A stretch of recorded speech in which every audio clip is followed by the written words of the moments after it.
नमस्कार दोस्तों, मैं आपका दोस्त विपिन कुमार स्वागत करता हूं आपके अपने YouTube channel point classes UK पर। दोस्तों, आज काफ़ी टाइम बाद हमारी वीडियो आपके सामने आने जा रही है, जिसमें हम पढ़ेंगे दोस्तों आपका उत्तराखंड में नदियाँ। देखिए दोस्तों, उत्तराखंड में नदियाँ एक बहुत ही इंपॉर्टेंट टॉपिक है, जिसमें आपको मिनिमम 2 और मैक्सिमम 3 से 4 नंबर देखने को आपको एग्जाम में मिल जाएंगे नदी से। ठीक है दोस्तों, नदियों से आपको 2 से 3 मिनिमम है दोस्तों, 2 से 3 और मैक्सिमम 3 से 4 नंबर आपको देखने को मिल जाएंगे। ठीक है दोस्तों, तो उत्तराखंड में नदियाँ या उत्तराखंड का नदी तंत्र आज हम अपना पढ़ने जा रहे हैं। ठीक है दोस्तों, बिल्कुल जीरो से स्टार्ट करेंगे। तो दोस्तों, अगर आप हमारे चैनल पर नए हो तो प्लीज़ चैनल को सब्सक्राइब कर दीजिए, और अगर आपको वीडियो पसंद आए तो लाइक कीजिए, शेयर कीजिए। ठीक है दोस्तों, तो टाइम वेस्ट ना करते हुए दोस्तों चलते हैं अपना टॉपिक की ओर, जिसमें जैसे कि मैंने हेडिंग लगा भी दिया है आपका उत्तराखंड में नदियाँ। ठीक है दोस्तों, तो बेसिकली उत्तराखंड में नदियाँ 3 प्रकार की होती है, या बोल सकते हैं 3 प्रकार का नदी तंत्र होता है। ठीक है, जिसमें नंबर 1 देखने को मिला आपको यमुना नदी तंत्र। यमुना नदी तंत्र,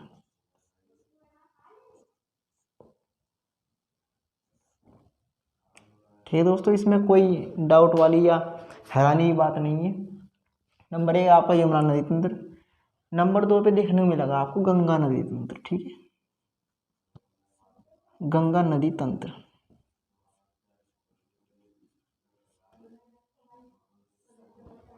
ठीक है दोस्तों, और जो आपका थर्ड रहेगा या लास्ट रहेगा वो रहेगा आपका काली नदी तंत्र।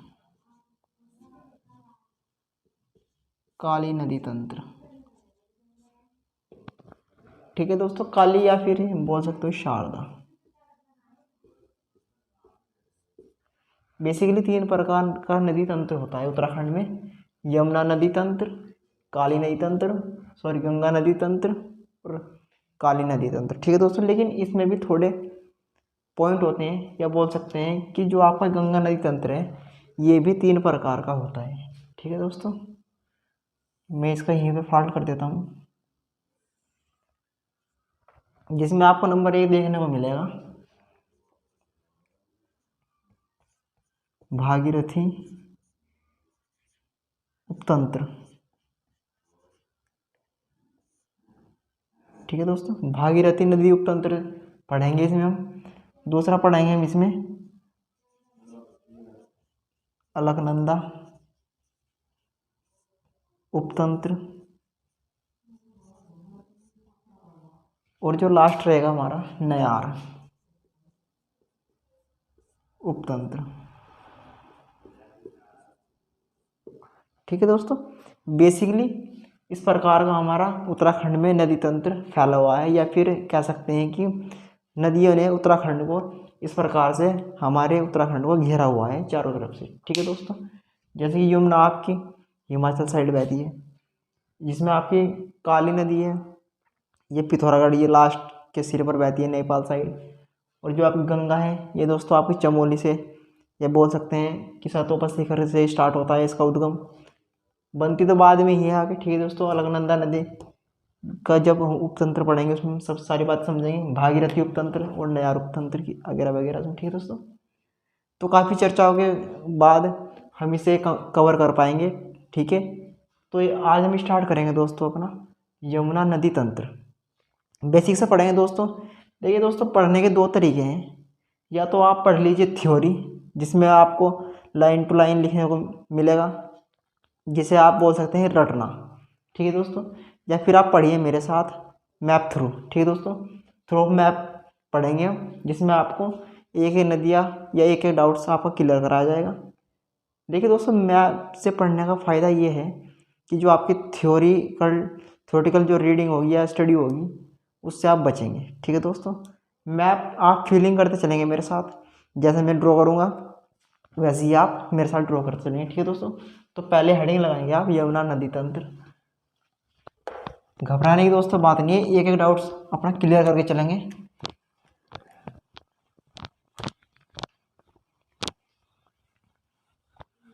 आशा करता हूँ दोस्तों सब कुछ समझ में आ रहा होगा आपको धीरे धीरे। तो पहला जो टॉपिक रहेगा हमारा वो रहेगा यमुना नदी तंत्र।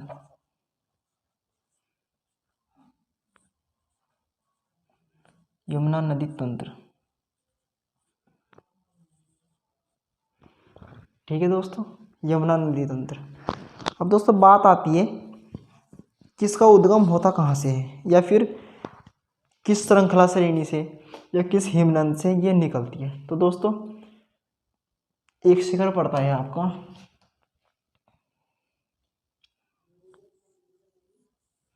मान लीजिए, ये आपका शिखर हो गया, इसका एक नाम दे रहा हूं मैं जिस जहां से निकलती है, यमुनोत्री हिमनद। यमुनोत्री हिमनद, ठीक है दोस्तों, ये शिखर है या बोल सकते हैं हिमनद, ग्लेशियर जिसे आप बोल सकते हैं। और दोस्तों जो ये पूरा एरिया है या इसके आसपास का जो एरिया होगा उसे हम बोलेंगे बंदरपूछ।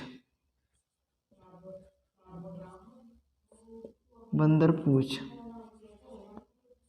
पर्वत। ठीक है दोस्तों, बंदरपूछ पर्वत। चमक नहीं रहा, ठीक है कोई दिक्कत नहीं है, इसको थोड़ा नीचे लिख देता हूं मैं, पर्वत। ठीक है दोस्तों, जो ये पूरा एरिया होगा ये होगा इसका पूरा बंदरपूछ पर्वत। और इसी में आपको एक ग्लेशियर देखने को मिलेगा, यमुनोत्री ग्लेशियर। यहीं से आपकी जो यमुना है इसका उद्गम होता है।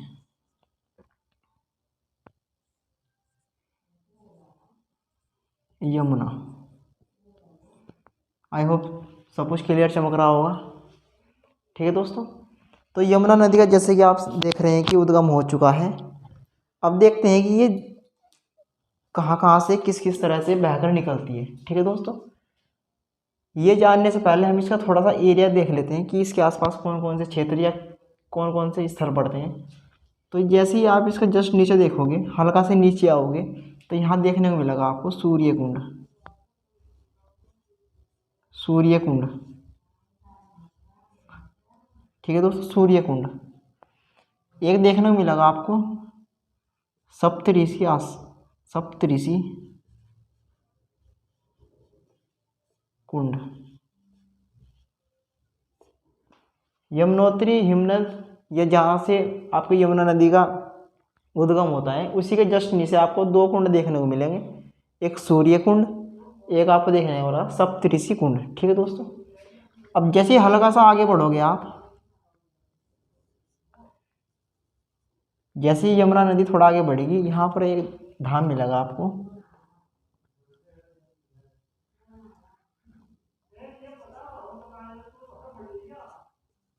जानकी चट्टी। जानकी चट्टी, ठीक है दोस्तों। अब दोस्तों यहाँ पर जो यमुनोत्री हिमनद है इसी के जस्ट में एक ग्लेशियर पड़ता है, यमुनोत्री कांठा।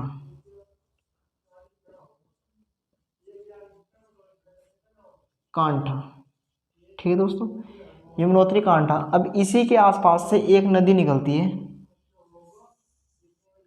जिसका नाम है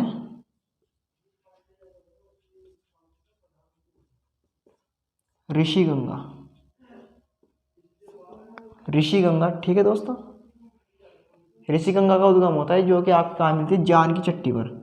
अब इसी के साथ ये हल्की से आगे बढ़ती है, कहाँ पहुँचती है आपकी, हनुमान चट्टी। हनुमान चट्टी, हनुमान चट्टी पहुँचती है, जहाँ पर आपकी यहीं से इसी के पास से एक नदी और निकलती है जिसका नाम है हनुमान गंगा। यमुनोत्री कांठा के पास से दोस्तों दो नदियों का उद्गम होता है, एक आपकी ऋषिगंगा जो कि जानकी चट्टी में आकर यमुनोत्री से यमुना से मिलती है, और एक आपकी हनुमान गंगा जो कि हनुमान चट्टी पर आकर मिलती है। ठीक है दोस्तों, इन दोनों नदियों के बीच दोस्तों एक जगह पड़ती है खरसाली। खरसाली, ठीक है दोस्तों, खरसाली नामक जगह पड़ती है। काफ़ी बार एग्जाम में क्वेश्चन पूछता है कि दोस्तों कि हनुमान चट्टी और जानकी चट्टी के बीच का जो जगह है उसका नाम बताइए, तो आपको देखने में मिलेगी खरसाली। ठीक है दोस्तों, अब हल्का सा आगे चलोगे तो इधर से एक नदी और निकलती है इसी के पास से, जिसका नाम है कमलगाड़। कमलगाड़ नामक एक नदी निकलती है जो कि आपकी यहाँ पर आगे मिलती है। कोई दिक्कत नहीं जगह ना मिले। अभी हल्का सा आगे बढ़ती है, कहाँ पहुँचती है आपकी कालसी में। कालसी, ठीक है दोस्तों, कालसी पहुँचती है। अब ये कालसी इम्पोर्टेंट इसलिए है दोस्तों क्योंकि जो यमुना है इसकी सबसे बड़ी सहायक नदी मिलती है आपको देखने को कालसी में, जो कि इसकी सहायक नदी है। ये किधर से आती है दोस्तों आपकी इधर से, यहाँ से। बेसिकली दोस्तों दो नदियाँ निकलती हैं, एक आपकी रूपीन नदी, दूसरी आपकी सूपीन नदी। ठीक है दोस्तों, जो रूपीन नदी है वो निकलती है आपकी डोडरा कवार।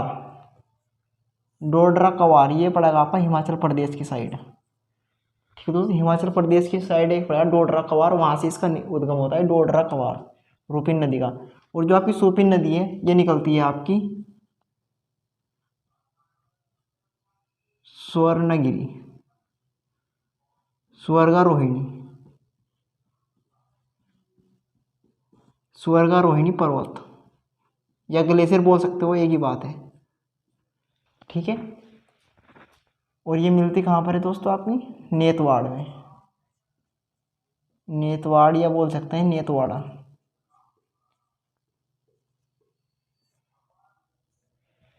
देखिए दोस्तों बेसिक सी बात है, या तो आप थ्योरी लिख लीजिए, पेज भर लीजिए, या फिर आप मेरे साथ मैप ड्रॉ कर लीजिए, समझ में आएगा क्लियरिटी। डोरवा क्वार जो कि हिमाचल प्रदेश में कौन सी नदी निकलती है, रूपीन नदी। ठीक है दोस्तों, इधर से आपकी दोस्तों ये पूरा एरिया बंदरपुर का एरिया, ये मैंने आपको पहले ही बता दिया था। इधर से निकलती है आपकी सूपीन नदी जो कि स्वर्णारोहिणी पर्वत से निकलती है। इन दोनों का मिलन होता है नेतवाड़ या नेतवाड़ा जगह पर। ठीक है दोस्तों, उसके बाद ये किसका रूप ले लेती है, टोंस नदी का,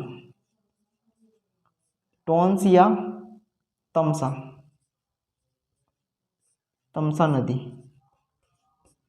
ठीक है दोस्तों, टोंस या तमसा नदी का रूप ले लिए, जो कि कालसी में आकर यमुना से संगम करती है। और दोस्तों ये वही नदी है जो कि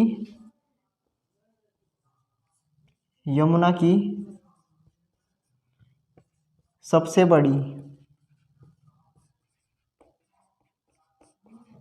सहायक नदी है, ठीक है दोस्तों, यमुना की सबसे बड़ी सहायक नदी। अगर दोस्तों एग्जाम में सीधा क्वेश्चन आता है कि यमुना की सबसे बड़ी सहायक नदी कौन सी है, या फिर ऐसे पूछ लेगा कि टोंस नदी और यमुना नदी का संगम कहाँ पर होता है, तो कालसी में होता है। ठीक है दोस्तों, क्लियर बात है। अब थोड़ा आगे बढ़ते हैं। देखिए दोस्तों यहाँ पर दो डैम भी मिलेंगे देखने को आपको, ऐसी बात नहीं है। एक तो आप किसाऊ बांध, और एक मिलेगा आपको इराची बांध। ठीक है दोस्तों, बांध, दो बांध देखने को मिल जाएंगे आपको टोंस नदी पर। ठीक है, उसके बाद थोड़ा आगे बढ़ते हैं। देखिए दोस्तों बेसिक सी बात है, जब दो नदियाँ आपस में मिलेगी तो क्या होगा, जल स्तर ऑटोमेटिक बढ़ जाएगा उसका। ठीक है, तो इसी वजह से हल्का सा आगे यहाँ से एक नहर निकाली गई है जिसका नाम है शक्ति नहर।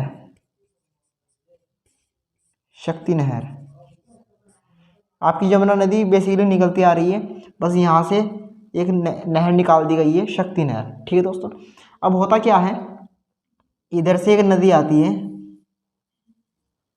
कौन सी, बस ये देखना है हमें, आसन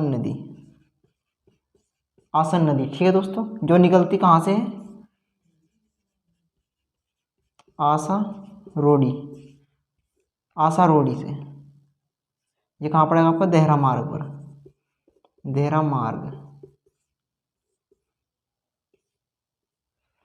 आसन नदी निकलती है आपकी आसारोड़ी देहरा मार्ग से। ठीक है दोस्तों, बेसिकली जो कि शक्ति मार्ग नहर में आकर मिलती है, और उसके बाद यही नदी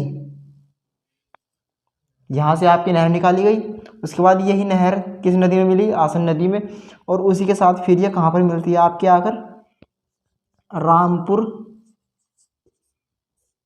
गढ़ी, रामपुर गढ़ी में आकर दोस्तों ये मिल जाती है। ठीक है दोस्तों, इतना क्लियर है। अब होता क्या है, इसी बीच यहाँ पर एक जगह पड़ती है वरोटी वाला, वरोटी वाला। ठीक है दोस्तों, वरोटी वाला में एक नदी आती है इधर से, किधर से लूँ, इधर से ले लेता हूँ, यहाँ से एक नदी आती है जिसका नाम है गिरी गंगा, गिरी गंगा। ठीक है दोस्तों, गिरी गंगा।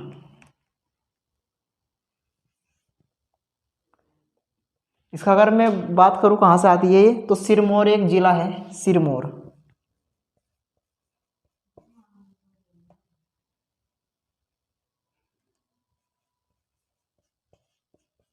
सिरमौर, हिमाचल प्रदेश, हिमाचल प्रदेश का एक जिला है सिरमौर, जहाँ से निकलती है आपकी गिरी गंगा, और कहाँ पर मिलती है आपकी वरोटी वाला में, यमुना नदी से मिल जाती है। ठीक है दोस्तों, उसके बाद हल्का सा आगे चले गए तो यहाँ पर पड़ेगा आपका पोंटा साहिब, पोंटा साहिब। ठीक है दोस्तों, पोंटा साहिब पड़ेगा, और उसके बाद बस लास्ट जगह बचती है आपकी यहाँ पर धारीपुर। ठीक है दोस्तों, ढालीपुर या धारीपुर एक ही बात है, चलो ढालीपुर कर लेते हैं इसको, ढालीपुर। ढालीपुर दोस्तों ये अंतिम स्थान है जिसके बाद ये उत्तराखंड से बाहर हो जाती है। ठीक है, देखिए दोस्तों, अगर नहीं भी दिख रहा है आपको तो मैं बोल रहा हूँ ढालीपुर। ठीक है दोस्तों, ढालीपुर या धालीपुर एक ही बात है, उसके बाद ये उत्तराखंड से बाहर हो जाती है।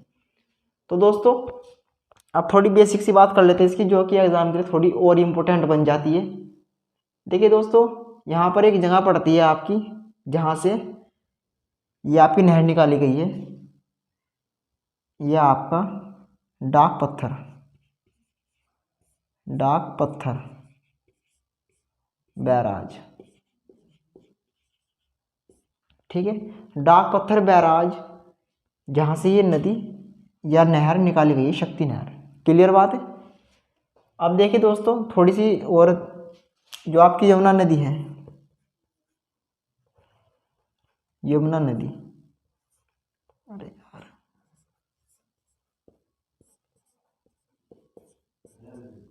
यमुना नदी की लंबाई,